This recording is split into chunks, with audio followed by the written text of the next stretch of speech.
Still Poddable, Still Poddable. Boston Celtics, Still Poddable, Still Poddable. Oh yeah! Still Poddable, Still Poddable. Boston Celtics, Still Poddable, Still Poddable. Banner 19. Beat Rob, Jim, Pekka, J. King. Still Poddable, Still Poddable. The Caesar on the court to get another ring. Still Poddable, Still Poddable. Everybody in the chat now sing. Still Poddable, Still Poddable. Still Poddable, Still Poddable. Boston Celtics, Still Poddable, Still Poddable. Oh yeah! Shut your ass up, My daddy's always had one here.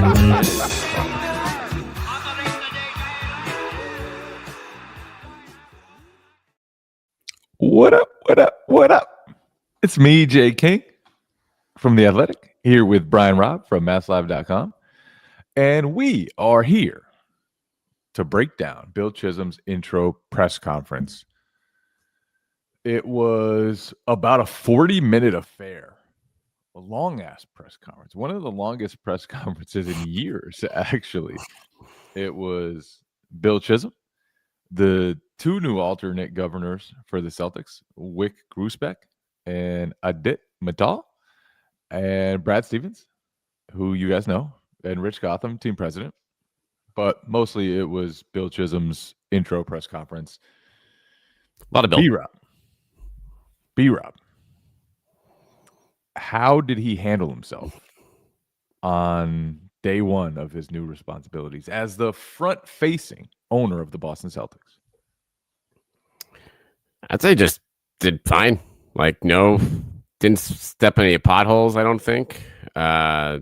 Addressed some, not tough questions, but some, direct questions pretty head on, as didn't reveal too much, but also didn't dodge them outright. So I think he, it was clear that he wasn't, this is new to him, Jay. He's hasn't been doing big press conferences like this for years and years. But could say that for anyone in this position. But I would say if you're a Celtics fan watching him today, you should, you probably feel pretty good after that,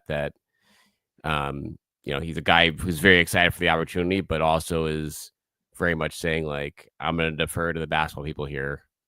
I think that was probably the one of the biggest takeaways for the day for me, is that he was outright and saying, like, we know what new owner syndrome is, and we're not going to have that here. And I think that should be music to Celtics fans' ears. That was a great line, the new owner syndrome line, because it was like, he's like, yeah, I see what Matt Ishbia has done over in Phoenix. He really fucked that organization. I have seen the guy in Dallas go in there, and soon enough, Luka Doncic gets traded. I am not going to do something like that. I'm going to sit back, relax, and let Brad Stevens do his thing. And obviously, the Celtics were in a pretty unique circumstance. Actually, very unique circumstance, because they're the first champion that has had to strip themselves down because of the second apron. And so he came in at a pretty unique time to become the owner, to oversee a summer in which they did very little but shed salary and move on from really good basketball players. But yeah, I thought, from the start of the Bill Chisholm experience, it's been pretty clear that he's not going to be like the type of guy who grabs a microphone and wants everybody to look at him. He's more of a laid back force. And I think that's a really good thing from a Celtics perspective, because he's not coming in and trying to change everything. You don't want him to change everything. He's got Brad Stevens. He's got Joe Mazzulla. He's got a team that really runs really well and doesn't need much of a nudge from him in any direction. Just sit back, and the fact that he seems willing to do that so far and seems committed to doing that so far is a really good thing. I thought it was funny. He read off an opening statement, and I was like, man, he seems nervous.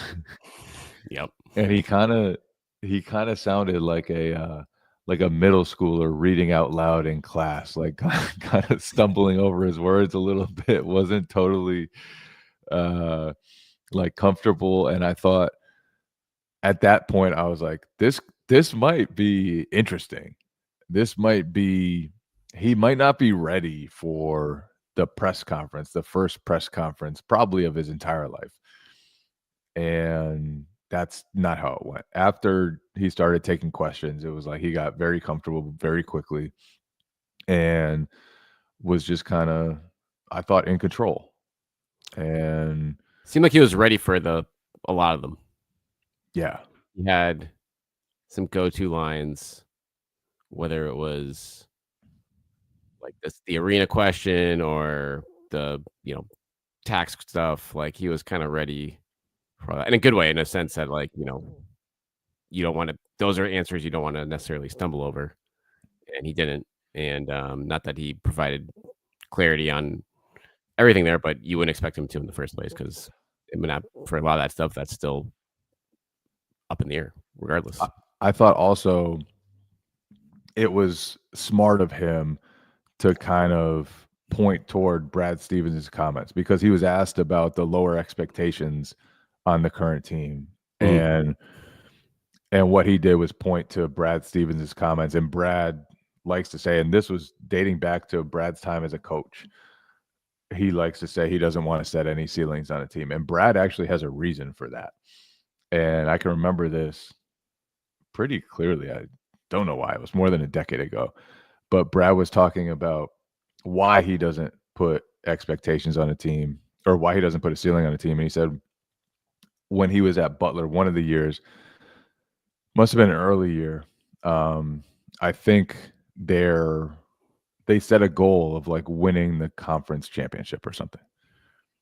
And once they won the conference championship, it was like, what do you do next? It was like that's what they set out to do. They accomplished it. And then when you're supposed to go beyond that, it's like you've already gotten what you set out to get. And so he said from that point on, it was like, I'm not going to set ceilings, limitations on the team. I'm just going to let them just fight to be as good as they can be.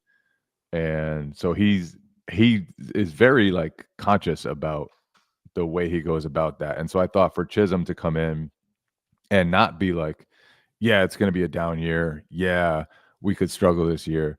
Yeah, whatever. He was like, I'm pretty excited about this. Like, I love those Isaiah Thomas teams that had a chip on their shoulder and had the underdog mentality. So I think we're going to have that. And I thought that was just a good tone to set because if you're Jaylen Brown, if you're Derek White, if you're Peyton Pritchard and you hear the owner say anything otherwise and say, yeah, without Jason Tatum, we could be fucked. I think that would rub you the wrong way. So I thought he handled that really well in a way that the players can get behind, but also didn't set unreasonable expectations either. It was pretty realistic, but also without, putting down the guys who are still here and have the championship pedigree still. Yeah, it's a fine line. You don't want to ruffle the feathers of those guys out of the gate. And let's be fair, it's the Eastern Conference. So like anything's on the table this year. This team could finish anywhere from 3rd or 4th in the conference to probably like 10th or 11th based on how injuries go, how guys play. And yeah, you don't want to be leaning the other way on that. So yeah, I think that was the thing. Like there were no, outside of him, like you said, being a little sounding nervous out of the gate with his opening statement. I don't think he didn't really have any missteps today. It was smooth. It was smooth from that standpoint. And like I said, that's given his background, given where, he's obviously had a long time to prep for this. This has been in motion for 6 months now, and it was a long process, but there wasn't didn't seem caught by curveball or anything like that today. And so that's, I think, doesn't mean a ton, but it's obviously a good sign in general, just that he's, ready for all that and knows wants to come out and support these guys, and obviously wants to do what it takes right now to push them to the next level in a year or two down the line, whenever this team turns back into a contender again. Yeah, and it's going to be a strange dynamic for the ownership group because Wick is still there. A lot of Wick today. And a lot of Wick today. And for the most part, I thought he struck the right tones. Was saying how excited he was for Bill Chisholm, how they went through the process of looking for a new owner, and while they were in the process of selling the team, he wanted someone who loved the team, who was beyond just the finances of it. He said, and he thought Chisholm, checked all those boxes. But at the same time, there's just like they were almost going over the top to compliment each other. Like Bill Chisholm called Wick he called him the ultimate Celtic. Like not Bill Russell. Wasn't Bill Russell who was the ultimate Celtic, not Red Auerbach. Wick was the ultimate Celtic. So that was a little over the top. And then, Wick kind of talked about the 18-month journey, he called it, of when he learned that his family was going to be selling the team through the process of, finding the new owner, and ultimately through the process of staying on as a minority owner with his wife Amelia. And you could tell it just kind of like hurts him that he's no longer the main guy.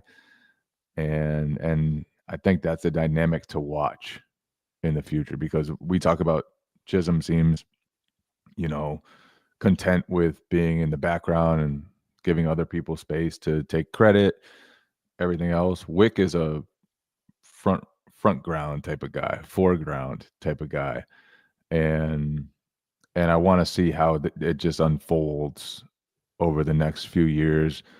And right now they're in the honeymoon phase of everything, but I think it's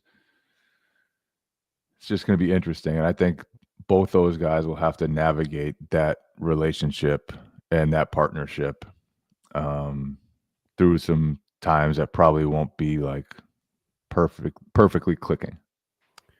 Did you get the sense from Wick in his comments, like you said, he kind of talked about the journey of having to go through the sale process, but it sounds like he's doesn't plan on cashing out entirely at any point. He said he's staying on forever. Right. Was the word that he used. That was kind of the news of the day. If any news came out of this, it's just like we know this is gonna be a 2-part sale here, but if he's staying on for a sizable chunk, even after that 3-year process is done, that's, like you said, this is a long-term marriage. It appears now. Yeah. And so it's going to be a real transition for him. Obviously, he was the guy on Felger and Maz, and he was the guy on the radio. He was the guy like always giving the interviews, and he may still be doing a bunch of that anyway. Pags was the other, like front-facing owner, but he really didn't do any of that stuff. And yeah, you're right. Like he could still be that guy. But I do think it was important, and Chisholm kind of answered the question of who has the final say, and I thought he handled that pretty well. That was like, so obviously, I don't think there was any doubt that like Bill Chisholm at the end of the day was going to have the final say. He's the new majority owner of the Boston Celtics. He didn't buy the team so that one of the minority owners would have the final say. But the way he handled the questions about that, I thought was pretty sharp. Like he went out of his way to be like, I'm going to listen to everybody. My leadership perspective is, empowering people and basically like trusting people in positions of power.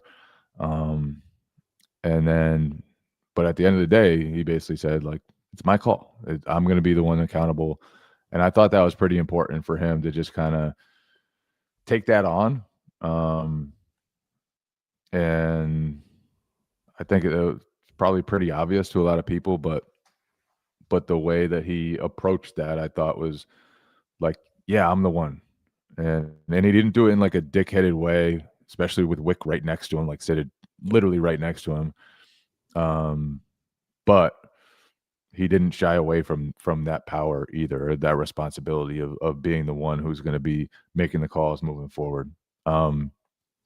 The couple other newsworthy stuff that he did address was, one, whether they're going to eventually move on from TD Garden, and kind of left the door open to that. Didn't certainly like shut down speculation that they could look to get their own building or own arena elsewhere. And that's going to be, I mean, obviously they don't own the building right now. And we see with like Golden State and some of the other places that own the arena, like it's a huge moneymaker when you own an arena. And so TD Garden as well is like, it was 1995 when it was built. It's one of the older arenas now in the NBA. And they've done a good job of updating it, everything like that. But eventually could need a new home. I don't know where that would be. I don't know if that will happen. And he kind of left the door open either way. I like how he called it the Boston Garden too. He didn't call it TD Garden. He just kept calling it Boston Garden.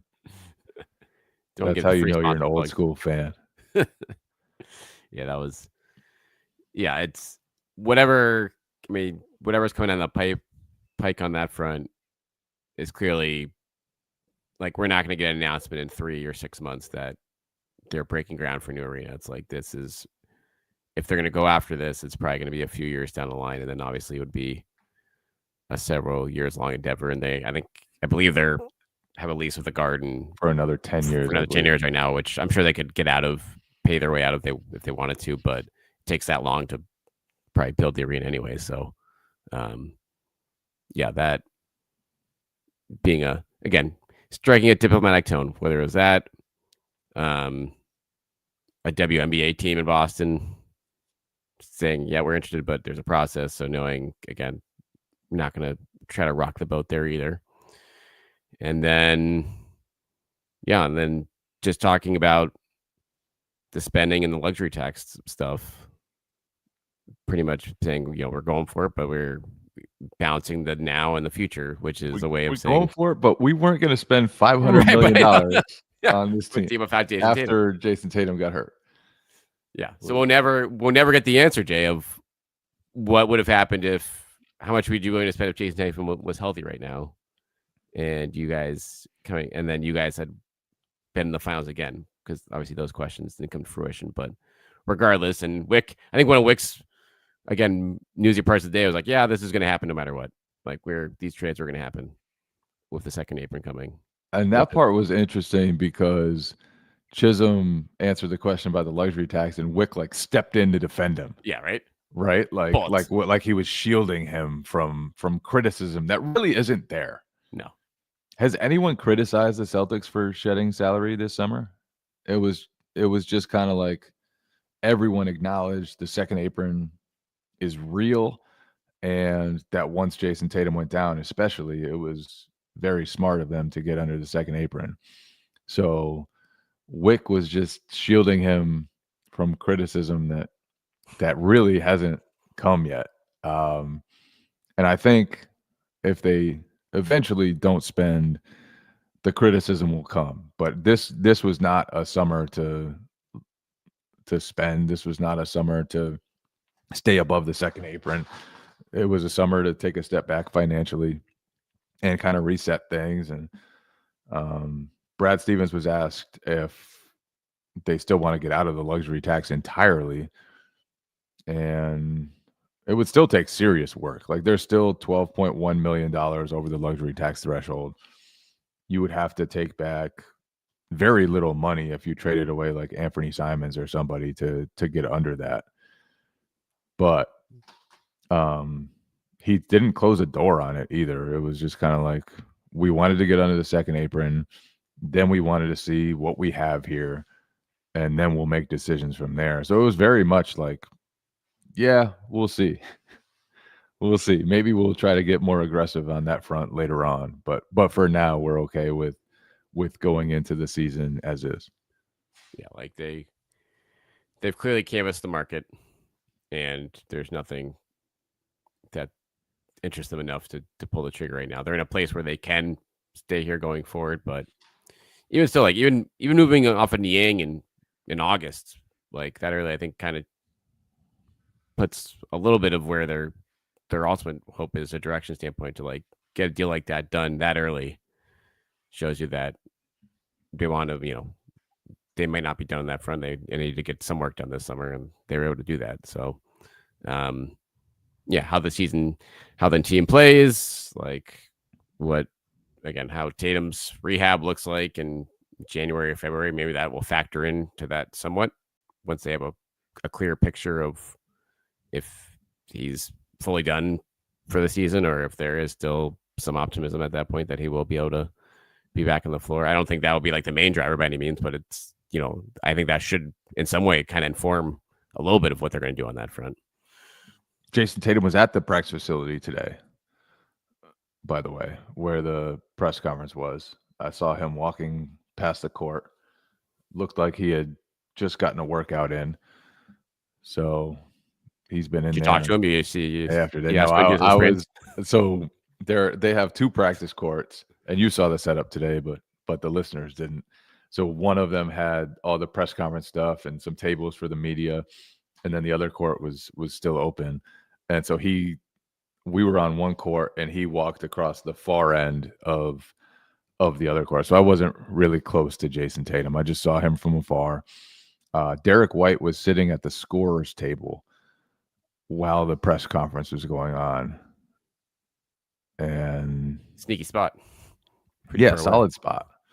So he was kind of a little bit away. A number of like some assistant coaches and stuff were watching it. It seemed like there was a decent crowd from the Celtics kind of paying attention to that. And then afterward, Joe Mazzulla went up on the treadmill and got a workout in. So shout out to Joe for losing those calories today. Getting that heart rate up. Is there anything else? I'm trying to think of what else stuck out from today.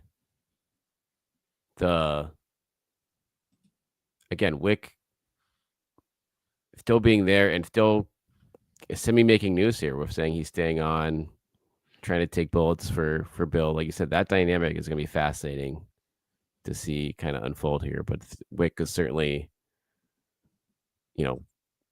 trying to be happy to be front and centered if it have in a helpful way to Bill at this point, it seems like, as Bill's trying to get comfortable in front of this stage. So as this year goes on, and Bill was even talking about how he was, introducing him to all the owners at the board governors meeting. So clearly, like, they went out of their way to just kind of scratch each other's backs or pat each other on the back.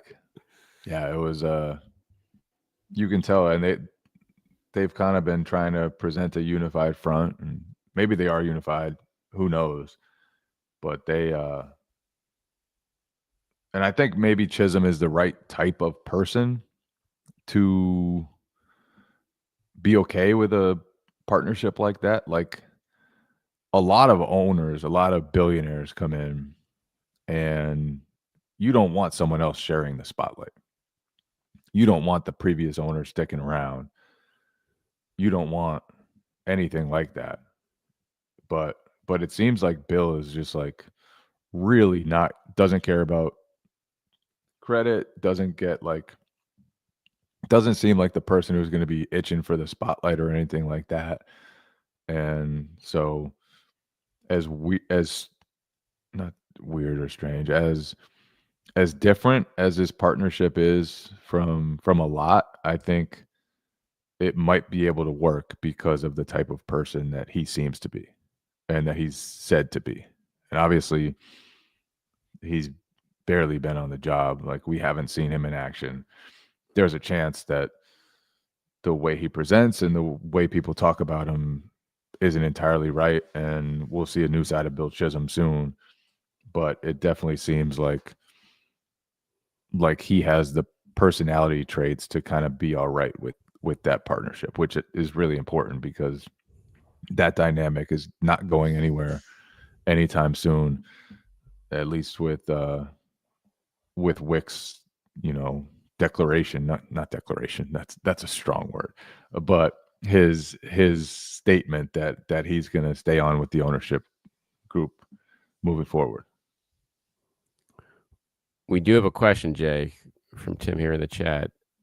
Do you find that when asked about what excites him with the current roster, Chisholm mentioned Brown and Pritchard, but not White, or am I reaching? I think that's a reach. I think it's a reach. I think that was like a just mid thought, yeah, flipped his mind to not mention Derek White. But it was funny because Derek White was watching it. Yeah, that's true. Derek White was there watching the press conference, watching him list other guys, but not himself. And that was funny. That might have been Wick, though. I'm not sure that was Chisholm. No, it was. I do remember that part. It was. I think it was Chisholm and one of his at the end of one of his answers. It might have even been both of them. I think they both. Pritchard was featured prominently in both owners' comments today.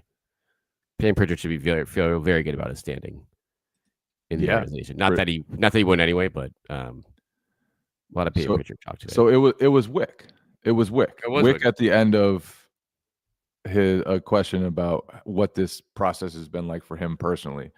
Said we have to get JT back, but let's watch Jaylen Brown and Peyton Pritchard and everybody run this team and lead this team, and then we'll just have the icing on the cake. We'll be bringing back JT. There you go. So, but no, that meant nothing about Derek White, and Derek White is the last person who would take that personally. So, I also have to say I did not expect a Lawyer Malloy and Ty Law reference today. That was great. That was well done. I don't know if that was really applicable, but that was a real throwback, 20-year throwback for some of the past glory days in terms of the tough cuts that come for rosters. Got to appreciate it. Yeah, it was a productive day for the Celtics. Media day coming soon. Monday is media day. Practice starts the day after that. So it's ramping up, baby. Buckle up. It's ramping up. Celtics basketball is back. The owners are new. New ownership group.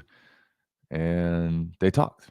And it was cool. And we were there. We'll be here every Monday through Friday for you guys because we love you. The kids, the gods, the legends, everybody else. Love you all.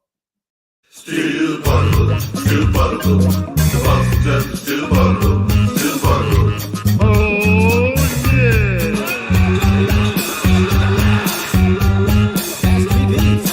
Slow down from eating and drinking and all that wild stuff.